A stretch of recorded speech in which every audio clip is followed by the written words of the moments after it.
BNP এবং জামাত ইসলামের পরস্পর বিরোধী অবস্থান প্রতিনিয়ত তীব্র থেকে তীব্রতর হচ্ছে। শুরুর দিকে এক ধরনের রাজনৈতিক বিরোধ দেখা গেলেও এখন উভয় পক্ষই আক্রমণাত্মক বক্তব্য দিতে শুরু করেছে। তারা প্রকাশ্যেই একে অন্যের বিরোধিতা করছেন, একে অন্যের সাথে রাজনৈতিক সম্পর্কের বিষয়টা নাকচ করে দিচ্ছেন। আমিরের জামাতকে জবাব দিতে গিয়ে মির্জা ফখরুলের কি অবস্থা হয়েছে দর্শক, সরল কথায় বললে হাতে নাতে ধরা খেয়েছে। আমি আপনাদেরকে দেখাবো, যেটা খুবই জরুরি। বাংলাদেশের সেনাপ্রধান ওয়াকারুজ্জামান গতকাল নাগরিক টিভির সাথে একটি সাক্ষাৎকারে তিনি বলেছেন যে শেখ হাসিনা বাংলাদেশ থেকে যে পালিয়ে গেছেন এই বিষয়টি তিনি জানতেন না। ছাত্রদের ত্রাণ সামগ্রী ছিনিয়ে নিল বিএনপি নেতা, উদ্ধার করলো সেনাবাহিনী ও পুলিশ। আওয়ামী লীগকে দল হিসেবে নিষিদ্ধ করার যে ইস্যুটা, এই সিদ্ধান্তে আওয়ামী লীগের যে হাত পা ছিল অনেকগুলা ভেঙে গেছে।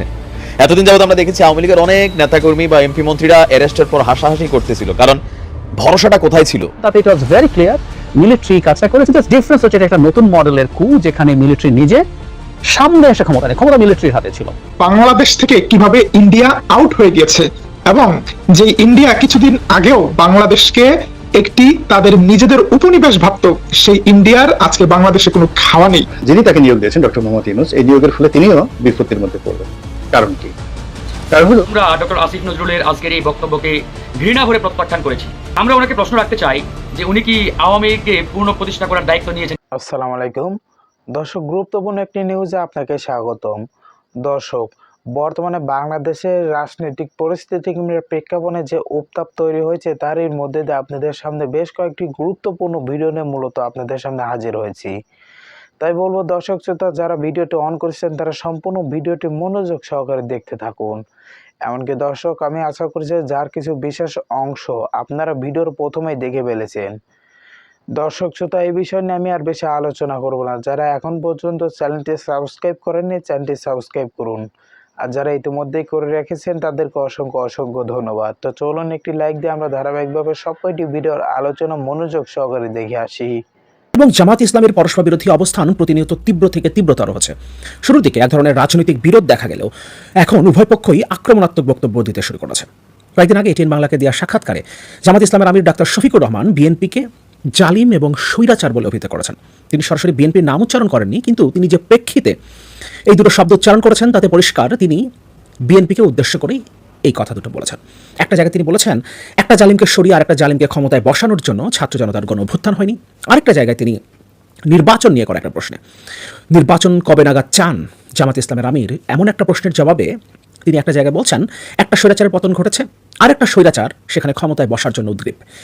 এখানেও তিনি সরাসরি বিএনপিকে নির্দেশ করেছেন। সেটা পুরো সাক্ষাৎকারের অন্যান্য বক্তব্যকে মিলে যদি আমরা দেখি এবং সাম্প্রতিক সময়ে জামাতি ইসলামীর রাজনৈতিক অবস্থান এবং ডাক্তার শফিকুর রহমানের বিভিন্ন বক্তব্য থেকে আমরা পরিষ্কার হই যে এখানে জালিম এবং স্বৈরাচার শব্দ দুটো তিনি বিএনপিকে উদ্দেশ্য করেই ব্যবহার করেছেন। বিএনপির পক্ষ থেকে বিশেষ করে বিএনপির মহাসচিব মির্জা ফখরুল ইসলাম আলমগীর সরাসরি ডাক্তার শফিকুর রহমানের বক্তব্যের জবাব দেননি গতকালের আগ পর্যন্ত, কিন্তু গতকাল তিনি তীব্র প্রতিক্রিয়া ব্যক্ত করেছেন এবং কড়া মন্তব্য করেছেন জামাত ইসলামের বর্তমান রাজনৈতিক অবস্থান এবং জামাত ইসলামের আমির ডাক্তার শফিকুর রহমানের বক্তব্য নিয়ে। কিন্তু হঠাৎ করেই তাদের মধ্যে যে পরস্পর বিরোধী অবস্থান দেখা যাচ্ছে এবং সেটা প্রতিনিয়ত তীব্র থেকে তীব্রতর হচ্ছে, বিএনপি মহাসচিব প্রথমবারের মতো ডাক্তার শফিকুর রহমানের বক্তব্যের প্রতিক্রিয়া জানিয়েছেন বিএনপির পক্ষ থেকে। এর আগ পর্যন্ত ডাক্তার শফিকুর রহমান একের পর এক বিএনপির বিরুদ্ধে তিনি বিভিন্ন জায়গায় বক্তব্য দিয়েছেন। এমনকি একটা জায়গায় তিনি বিএনপির সাথে জোটবদ্ধ না হওয়ার ব্যাপারে ইঙ্গিত দিয়েছেন এবং কোথাও তিনি সাক্ষাৎকারে কিংবা কোনো বক্তব্যেই তিনি বলেননি ভবিষ্যতে যে নির্বাচনটা হবে সেখানে তিনি বিএনপির সাথে তার দল জোটবদ্ধভাবে নির্বাচন করবে। তার মানে তাদের মধ্যে একটা দূরত্বের জায়গা তৈরি হয়েছে এবং সেটা নির্বাচন কবে নাগাদ হতে পারে এবং বিএনপির পক্ষ থেকে নির্বাচনের রোডম্যাপ চাওয়ার পর থেকে এই ব্যাপারটা প্রতিনিয়ত, যেটা বলছিলাম, তীব্র হচ্ছে। এখন প্রশ্ন হচ্ছে বাংলাদেশের ভবিষ্যৎ রাজনীতিতে বিএনপি এবং জামাত ইসলামীর এই পরস্পর বিরোধী অবস্থানের তাৎপর্য কী, এর কী প্রভাব পড়তে পারে? এই সুযোগে কি আওয়ামী লীগ আবারও বাংলাদেশের রাজনীতিতে ফেরার সুযোগ পাবে? নানান প্রশ্ন তৈরি হয়েছে। অনেকে বলার চেষ্টা করছেন এটা বিএনপি এবং জামাত ইসলামের রাজনৈতিক কৌশল। এখানে আরেকটা আলোচনা রয়েছে, কেউ কেউ বলার চেষ্টা করছেন বিএনপি এবং জামাতকে জড়িয়ে যে আলোচনাটা আছে, বিশেষ করে আন্তর্জাতিক বিশ্বে বিএনপির সাথে যেভাবে সবসময় জামাতকে ট্যাগ করা হয়, সেখানে বিএনপি তাদের সেই অবস্থান থেকে সরে আসার চেষ্টা করছে এবং পশ্চিমা বিশ্বের পাশাপাশি আমাদের প্রতিবেশী দেশ ভারতের যেহেতু বাংলাদেশের রাজনীতিতে একটা প্রভাব রয়েছে, ফলে তারা যেন জামাত ইসলামীকে কোনোভাবেই ইসলামী মৌলবাদীদের সাথে এক ধরনের সম্পর্ক আছে, এক ধরনের সংযোগ আছে বলে মনে না করে, এ কারণে তারা এই বিরোধপূর্ণ অবস্থানটা ইচ্ছা করেই রাজনৈতিক কৌশল হিসেবেই তৈরি করেছে। অনেকে এমনটা ধারণা করছেন। জামাত ইসলামী অন্যদিকে ভারত কোনোভাবেই জামাত ইসলামীর রাজনীতিকে সমর্থন করে না এমন একটা ধারণা আমাদের মধ্যে আছে। কিন্তু যদিও জামাত ইসলামের আমির সাম্প্রতিক সময় বলেছেন ভারতের সাথে তারা ভালো সম্পর্ক চান, যে সময় ভারত বিরোধী একটা সেন্টিমেন্ট বাংলাদেশে তীব্রভাবে গ্রো করেছে, সেই সময় জামাত ইসলামের আমির এই কথাটা বলেছেন, সেটা অবশ্যই ভারতের দৃষ্টি আকর্ষণ করবে। পাশাপাশি পশ্চিমা বিশ্ব, বিশেষ করে মার্কিন যুক্তরাষ্ট্র জামাত ইসলামীকে আসলে সেভাবে একটা মৌলবাদী সংগঠন মনে করে না। ফলে এই উভয় পক্ষের সমর্থন যদি জামাত ইসলামীর সাথে থাকে এবং দেশের মধ্যে তারা নানান সামাজিক কর্মকাণ্ড থেকে শুরু করে রাজনৈতিকভাবে তারা যে একটা স্থিতিশীল পরিস্থিতির কথা বলছে, দুর্নীতির বিরুদ্ধে তারা যে অবস্থান নিয়েছে, এবং বিশেষ করে এই অবৈধ হাসিনা সরকারের পতনের পর তারা যে স্টেপগুলো নিয়েছে, যেভাবে মন্দিরের পাহারা দিয়েছে তারা, যেভাবে তারা হিন্দুদের বাড়িঘর সম্পদ পাহারা দিয়েছে, এমনকি পূজা মণ্ডপে গিয়েছেন ডক্টর শফিকুর রহমান নিজে, তারা যে স্টান্সগুলো নিচ্ছেন সেটা রাজনৈতিকভাবে তাদেরকে একটা আপার হ্যান্ডে নিয়ে যাচ্ছে। পাশাপাশি বর্তমানে যে অন্তর্বর্তীকালীন সরকারটা ক্ষমতায় আছে সেখানে এবং যে আন্দোলনের মধ্য দিয়ে, যে অভ্যুত্থানের মধ্য দিয়ে এই সরকারটা গঠিত হয়েছে, সেই অভ্যুত্থানে ছাত্র জনতা, সেই অভ্যুত্থানে যে ছাত্র নেতৃত্ব দিয়েছে সেখানে জামাত ইসলামীর একটা প্রভাব ছিল বলে একটা আলোচনা রয়েছে। যদি নির্বাচনের আগে জামাত ইসলামীর সময় পায় তাহলে তারা রাজনীতিতে নিজেদের একটা শক্ত অবস্থান তৈরি করতে পারবে। এই কারণে সবগুলো বিষয়কে মাথায় নিয়ে জামাত ইসলামী বিএনপির সাথে নিজেদেরকে আলাদা করে ফেলছে, বিএনপি থেকে নিজেদেরকে আলাদা করে ফেলছে এবং ভবিষ্যতের রাজনীতির জন্য, ভবিষ্যৎ নির্বাচনের জন্য তারা নিজেদেরকে প্রস্তুত করছে, যাতে তারা এককভাবে নির্বাচন করে বাংলাদেশের রাষ্ট্র ক্ষমতাকে চ্যালেঞ্জ করতে পারে, কিংবা তারা অন্তত এটা প্রমাণ করতে পারে যে তারাও বাংলাদেশের রাষ্ট্র ক্ষমতার দাবিদার। আমরা ডক্টর আসিফ নজরুলের আজকের এই বক্তব্যকে ঘৃণা ভরে প্রত্যাখ্যান করেছি। আমরা ওনাকে প্রশ্ন রাখতে চাই যে উনি কি আওয়ামী লীগকে পূর্ণ প্রতিষ্ঠা করার দায়িত্ব নিয়েছেন কিনা। আজকে ডক্টর আসিফ নজরুল আমাদের অনেকেরই প্রিয় শ্রদ্ধাভাজন শিক্ষক, আমাদেরও ছিলেন, কিন্তু আজকে ওনার এই বক্তব্যের পরে আমার মতো সন্দেহ হচ্ছে যে আসলে উনি আওয়ামী লীগের কোনো এজেন্ডা বাস্তবায়ন করার মিশনে নেমেছেন কিনা। এটা আমরা আমাদের প্রিয় শ্রদ্ধাভাজন শিক্ষক আসিফ নজরুল স্যারের কাছে জানতে চাই। তিনি আজকে বলেছেন যে আওয়ামী লীগ একটি ঐতিহ্যবাহী রাজনৈতিক দল এবং তাদের রাজনীতি করার অধিকার আছে, সংগঠন করার অধিকার আছে, ইত্যাদি ইত্যাদি। আমি মনে করি ডক্টর আসিফ নজরুলের আজকের এই বক্তব্যের মাধ্যমে তিনি আমাদের এই ছাত্র জনতার বিপ্লবকে এক প্রকারের অস্বীকার করেছেন। আমাদের এই বিপ্লবের প্রতি তিনি এক প্রকারের অবজ্ঞা দেখিয়েছেন। হাজার হাজার মানুষ জীবন দিয়েছে এই বিপ্লবে, শত শত মানুষ শহীদ হয়েছে, রক্ত দিয়েছে। তিনি এই শহীদদের সাথে এক প্রকারের মস্করা করেছেন এই বক্তব্যের মাধ্যমে। এখন আসেন, আওয়ামী লীগ কেন বাংলাদেশে আর রাজনীতি করতে পারবে না? দেখুন, আওয়ামী লীগকে রাজনৈতিক দল হিসাবে কিংবা একটা রাজনৈতিক দল এটা বলার কোনো সুযোগ নেই। আওয়ামী লীগ আগে রাজনৈতিক দল ছিল, কিন্তু বিগত 17টি বছর আওয়ামী লীগ রাজনৈতিক দলের যে ক্যারেক্টার, যে নেচার, সেই জায়গা থেকে বেরিয়ে তারা একটা ফ্যাসিবাদী শক্তিতে পরিণত হয়েছিল। এবং এই আওয়ামী লীগের হাতে বাংলাদেশের হাজার হাজার মানুষ গুম হয়েছে, শত শত মানুষ গুম হয়েছে, খুন হয়েছে, ক্রসফায়ারের শিকার হয়েছে, শত শত মা বোন জীবন হারিয়েছে, এদেশের হাজার হাজার কোটি টাকা লুট হয়েছে। এরকম একটি ফ্যাসিবাদী, ফ্যাসিস্ট শক্তিকে রাজনৈতিক দল বলার কোনো সুযোগ নেই। বরঞ্চ আমাদের বলতে হবে যে আওয়ামী লীগ বর্তমানে বাংলাদেশের জনগণের কাছে একটি অভিশপ্ত একটা সংগঠনের নাম, এবং এই অভিশপ্ত সংগঠনটি আগামীতে বাংলাদেশের রাজনীতির ময়দানে আর কোনোদিন উঠে দাঁড়াতে পারে না, দাঁড়ানোর সুযোগ নেই। মুসলিম লীগ বাংলাদেশে একসময় ঐতিহ্যবাহী একটি রাজনৈতিক দল ছিল আমাদের এই ভারতীয় উপমহাদেশে, অর্থাৎ পাকিস্তানকে জন্ম দিয়েছে মুসলিম লীগ। এখন মুসলিম লীগকে নিয়ে আপনারা কেন কথা বলেন না? আপনারা কি বলবেন যে মুসলিম লীগ আগে ঐতিহ্যবাহী একটা রাজনৈতিক দল ছিল, এটা সেটা তাদেরকে সুযোগ দেওয়া দরকার, তো তাদেরকে সরকার বসিয়ে দেন, ওরা তো অনেক পুরাতন ঐতিহ্যবাহী দল ছিল, কিন্তু তাদের উপরে কেন আপনারা ব্লেম দিচ্ছেন? আমরা তো এটাও বলতে পারি, আমাদের এই যে ইবলিস শয়তান, এই ইবলিস শয়তানও কিন্তু একসময় আল্লাহর প্রিয় একজন ফেরেশতা ছিলেন, অনেক প্রিয় ফেরেশতা, কিন্তু আল্লাহর একটা নির্দেশ না মানার কারণে আল্লাহ তাকে ফেরেশতার নাম থেকে তার নামটা কেটে দিয়ে শয়তানের খাতায় নাম লিখে দিয়ে তাকে শয়তান বানিয়ে দিয়েছেন। তো ইবলিস শয়তানও কিন্তু ফেরেশতা ছিল। এখন আপনারা আওয়ামী লীগকে যদি ওই বলেন তারা ঐতিহ্যবাহী দল, ভালো দল, দেশের জন্য অনেক কিছু করেছেন, ইত্যাদি ইত্যাদি, এগুলো স্রেফ ওই আওয়ামী লীগকে পূর্ণ প্রতিষ্ঠা করা, আবার বাংলাদেশে তাদের রাজনীতি করার সুযোগ তৈরি করা দেওয়ার একটা পায়তারা, এবং এর মাধ্যমে আমরা একটি গভীর ষড়যন্ত্র, একটি চক্রান্তের আভাস আমরা পাচ্ছি। এই একই বক্তব্যের কারণে ব্রিগেডিয়ার সাখাওয়াত সাহেবকে আমরা কিন্তু তার পদ থেকে সরিয়ে দিয়েছি। এখন আসিফ নজরুল একই বক্তব্য দিয়েছেন। আমার অত্যন্ত প্রিয়, আমার ক্লোজ, আমার একবারে কাছের একজন শিক্ষক, ঢাকা বিশ্ববিদ্যালয়ের শুরু থেকেই, ছাত্র জীবন থেকেই আমরা ওনাকে একজন গার্ডিয়ান হিসেবে পেয়েছি। সেই আসিফ নজরুল স্যার আজকে যদি আওয়ামী লীগকে পূর্ণ প্রতিষ্ঠা করার কোনো বক্তব্য দেয়, আমি ফারুক হাসান তার ছাত্র হইয়া যাই হই, ঘৃণা করে প্রত্যাখ্যান করতে আমাদের এক বিন্দু পরিমাণ সময় লাগবে না, সে যত বড় প্রিয় শিক্ষক হোক না কেন আমাদের। শেখ হাসিনার পালানোর খবর কখনো জানতেন না সেনাপ্রধান। আমার ধারণা যে এটা একটা নতুন বিতর্ক সামনে আসলো যে সেনাপ্রধান জানতেন না শেখ হাসিনার পালানোর খবর। তাহলে কি ঘটেছিল আসলে? শেষ 24 ঘন্টা খুবই আলোচিত, নানা রকম তথ্য পাওয়া যাচ্ছে। ঠিক এক্স্যাক্টলি কখন কি ঘটেছে একদম যদি আওয়ার বিবেচনা করা হয় বা মিনিট হিসাব করা হয়, মিনিট হিসাব বাদ দিলাম, অন্তত আওয়ার বিবেচনা করা যদি হয় যে শেখ হাসিনার যাওয়া সময় থেকে তার আগের 24 ঘন্টা, তাহলে পরিষ্কার চিত্র পাওয়া যেত। কারা কথা বললো, কারা পদত্যাগ করতে বললো, তিনি কেন পদত্যাগ করতে প্রথমে চাইলেন না, নাকি চাইলেন, নাকি চাপের মুখে করলেন, কার কথায় করলেন, পুরো বিষয়টা কিন্তু এখনো গল্প আকারে আছে। একদম এক্সাক্ট যে চিত্রটা, সেই চিত্রটা কিন্তু পাওয়া যাচ্ছে না। যেমন ধারণা করা হচ্ছিল যে জেনারেল ওয়াকার সম্ভবত তাকে বলেছেন যে পদত্যাগ করার জন্য। এখন দেখা যাচ্ছে যে তিনি এটা হয়তো সত্য হতে পারে যে পদত্যাগের কথা হয়তো বলেছেন পরিস্থিতি বিবেচনা করে, কিন্তু পদত্যাগ করার পর তিনি তাহলে কিভাবে দেশ ছাড়লেন? মানে তার ছাড়ার মুহূর্তটা, মানে চলে যাওয়াটা কে কোঅর্ডিনেট করলো? ভারতের সাথে কারা যোগাযোগ করলো? শেখ হাসিনা যে ভারতে যাবেন গুয়াহাটি থেকে তারপরে দিল্লি, এই তো মোটামুটি আমরা রূপ জানি যে গণভবন থেকে তিনি গেলেন বঙ্গভবনে রিজাইন করলেন, ওই হেলিকপ্টারে করে তিনি চলে গেলেন গুয়াহাটিতে, ত্রিপুরার গুয়াহাটি। সেখান থেকে চলে গেলেন অন্য একটি কার্গো বিমানে, বিমান বাহিনীর পৌঁছে দিয়ে আসা হলো তাকে দিল্লির সেই বিমান বাহিনী বা নৌবাহিনীর ঘাঁটিতে। তো এই যে পুরো পরিস্থিতিটা, তার আগে তাহলে কি ঘটলো? আজকে নাগরিক টিভি ইউটিউব চ্যানেল, সেখানে তিনি একটা সাক্ষাৎকার দিয়েছেন, সেখানে অনেক বিষয় অবতারণা করেছে। আমি অন্য বিষয় যাচ্ছি না। একটা বিষয় তাকে প্রশ্ন করা হয়েছিল যে শেখ হাসিনাকে সেফ এক্সিট দেওয়া ঠিক ছিল নাকি তাকে দেশে বিচার করা উচিত ছিল, এমন একটা প্রশ্নের জবাবে সেনাপ্রধান ওয়াকারুজ্জামান বলছেন ওই সময় একটি উত্তপ্ত মুহূর্তে তাকে ওখানে রেখে দিলে সমস্যা হতো।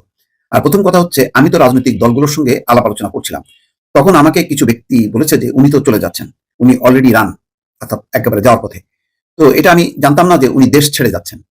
তারপরও আমি মনে করি যে উনি দেশে থাকলে ওনার জীবন ঝুঁকি হতে পারত। কেউ চাইবে না যে একজনের বিচার বহির্ভূত হত্যাকাণ্ড হোক, এটা মোটেও কাম্য না। পরিস্থিতি অত্যন্ত উত্তপ্ত ছিল। যাই হোক, তো এই একটা বর্ণনা।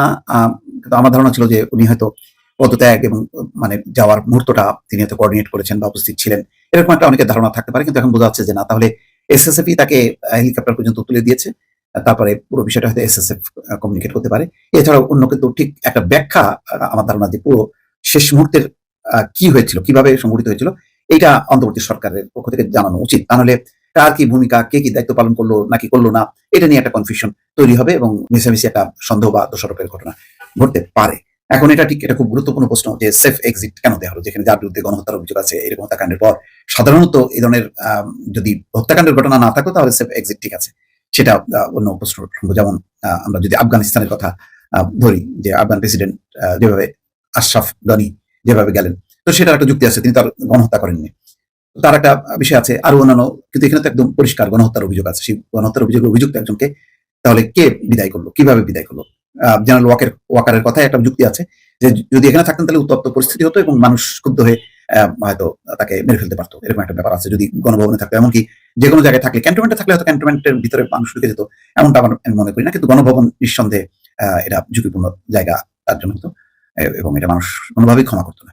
তো ঠিক আছে, সেই জায়গাটা বের হওয়া অথবা একটা মোটামুটি পরিস্থিতি যাতে অনুকূলে থাকে, সেই জন্য তার যে সেফ এক্সিট, সেটাও হয়তো যুক্তিসঙ্গত হতে পারে এক অর্থে, যে তখন উত্তপ্ত পরিস্থিতি, তখন আপাতত শেখ হাসিনাকে দেশ থেকে বিতাড়ন করা, করে শান্ত করাটা জরুরি ছিল। ওই মুহূর্তে হয়তো ওই সিদ্ধান্তটাই সঠিক ছিল। কিন্তু আসলে কি ঘটেছিল, মানে যেমন একটা কথা বলা হচ্ছে যে কোন একজন কর্মকর্তা যখন বলেন শেখ হাসিনাকে পদত্যাগ করতে 5 তারিখে সকালের দিকে, তিনি রাজি হননি। রেহেনাকে বলা হয়, রেহেনা রাজি হয়ে তাকে যখন অনুরোধ করে তখনও রাজি হয়নি। পরে সম্ভবত হয় ওই কর্মকর্তা অথবা রেহেনা জয় এবং পুতুলকে ফোন করে, তখন কি তার মাকে শেখ হাসিনাকে ফোন করে, তখন শেখ হাসিনা রাজি হয়। তারপরে তিনি জাতির উদ্দেশ্যে ভাষণ দিতে চেয়েছিল, কিন্তু তখন তার নিরাপত্তারক্ষীরা বা সেনাবাহিনীর পক্ষ থেকে বলা হয় যে 45 মিনিট সময় আছে, 45 মিনিটের মধ্যে গণভবনের লোকজন পৌঁছে যাবে, যে ঢল নেমেছে। তারপরে তিনি তড়িঘড়ি করে সেখান থেকে বের হয়ে যান, এই পর্যন্ত জানি। কিন্তু এটা মানে আমার কাছে খুব বিস্ময়কর ব্যাপার যে শেখ হাসিনা, যেটা ওয়াকারুজ্জামান বলছেন যে তিনি সেনা নিবাসে রাজনৈতিক দলগুলোর সঙ্গে মিটিং করছেন, এই সময় তিনি জানতে পারেন যে শেখ হাসিনা তো পালিয়ে যাচ্ছেন বা চলে যাচ্ছেন। তো তিনি বাধা দেননি, তিনি সেটাকে সমর্থন করেছেন এই অর্থে যে যদি শেখ হাসিনা থাকতেন তাহলে একটা তিনি হত্যাকাণ্ডের শিকার হতেন, যেটা বলা হচ্ছে বিচার বহির্ভূত হত্যাকাণ্ড। ভারতের উপর খেপেছেন ডক্টর মোহাম্মদ ইউনূস, খেপেছে বাংলাদেশের মানুষ। এবার ভারত খুব ক্ষুব্ধ এই বিষয়গুলো নিয়ে। এবার ভারত খেপেছে সিএনএন এর উপরে। ভারতের দাবি, সিএনএন-কে ডক্টর মোহাম্মদ ইউনূস ডেকে এনে ভারত বিরোধী প্রচারণায় যুক্ত করেছেন। সেইটাই, এবং সেই সাংবাদিক এখন ভারতের ভিসা পাবেন কিনা বা ওনার ভিসা থাকবে কিনা সেটা নিয়ে দেখা দিয়েছে গুরবিরোধ বা বিপত্তি। কারণ সিএনএন-এর এই রিপোর্টটা সারা পৃথিবীতে বিভিন্ন ভাষায় অনুবাদিত হয়ে আপনার গেছে সারা পৃথিবীতে, যে ভারতের পানি ইচ্ছাকৃতভাবে বাংলাদেশে দিয়ে বাংলাদেশের সরকারকে ডিস্টেবিলাইজ করা বা বাংলাদেশ বিরোধিতার অংশ হিসাবে পানিকে অস্ত্র হিসাবে ব্যবহার করছে বর্তমানে ভারত, সেটাই বলা হচ্ছে এই রিপোর্টে। আমি এটা সারা পৃথিবীতে প্রত্যেকটা ভাষায় সিএনএন-এর যার যত ভাষা আছে, যত ভাষায় সিএনএন প্রচারিত হয়, প্রত্যেকটা ভাষায় CNN এর এই রিপোর্টটা অনুবাদিত হয়েছে এবং রিপোর্টটা প্রকাশ পেয়েছে। আমি আপনাদেরকে দেখাবো। তার আগে আমরা শুনেন আপনারা যে আমি ইংরেজির চেয়ে বাংলা যে রিপোর্টটা দেশ টিভি করেছে সেই রিপোর্টের একটু অংশ আপনাদেরকে শোনাতে চাই, মনোযোগ দিয়ে শুনবেন। ভারত মস্ত বড় বিপদে।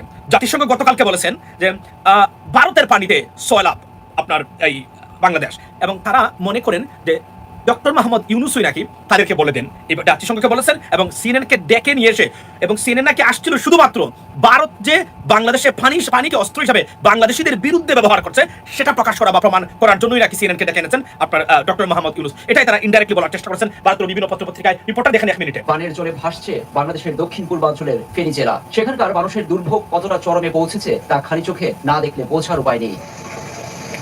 ফেনী সহ বাংলাদেশের আরো 11টি জেলা এখন পানি নিচে। সবচেয়ে নাজুক অবস্থা ফেনী জেলার মানুষের। বন্যা পরিস্থিতি এবং কিভাবে হুট করে জেলাটি তলিয়ে গেল এ নিয়ে পর্যবেক্ষণে আসে মার্কিন প্রভাবশালী সংবাদ মাধ্যম CNN এর সাংবাদিক এনা কোরেন। ভারতে পানিকে অস্ত্র হিসাবে ব্যবহার করছে বাংলাদেশের বিরুদ্ধে, এবং এটা জাতিসংঘকে অ্যাড্রেস করেছে, এবং জাতিসংঘ সরাসরি বর্তমানে গতকালকে আজকে দেখেছি আমি বাংলা বিষয় আমার কাছে আছে কিন্তু সেটা যে আপনার জাতিসংঘ বলেছে যে এটা ভারতীয় পানি, উদানের পানি, বাংলাদেশকে বিপদগ্রস্ত তারা করেছে এই জায়গাতে। সুতরাং not a good time for India from across the board ইন্ডিয়ার বিরুদ্ধে বাংলাদেশ নিয়ে, কারণ এই ষড়যন্ত্রটা অনেক দিন থেকে আপনার করে আসছে ভারত, এবং আজকে সেটা ধরে দিয়েছে। এবং জাতিসংঘ যে কাজটা করেছে নজিরবিহীন ঘটনা। ডক্টর মোহাম্মদ ইউনুসের পাওয়ার যদি আপনি দেখতে চান তাহলে এখন দেখুন।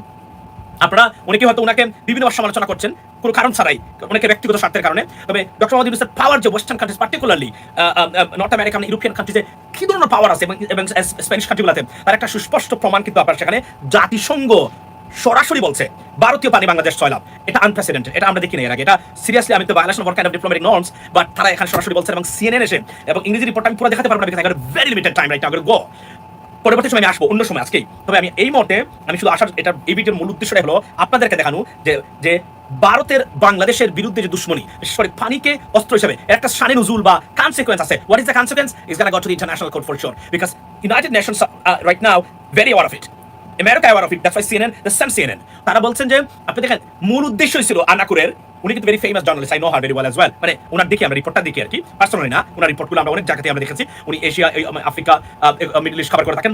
তো এটার একটা যে ভয়ঙ্কর দিকটা হলো ভারতের এই বিষয়টা আন্তর্জাতিক আদালতে যাবে, এটা আমি আপনাকে কনফার্ম করে দিতে পারি। This is the starting point. এবং ডক্টর মোহাম্মদ ইউনুস সম্ভবত উনি চাচ্ছেন এই বিষয়টা যেন ইন্টারন্যাশনালি যাক, আগ থেকেই এটা একটা পটভূমি তৈরি করার অংশ কিনা আমরা জানি না।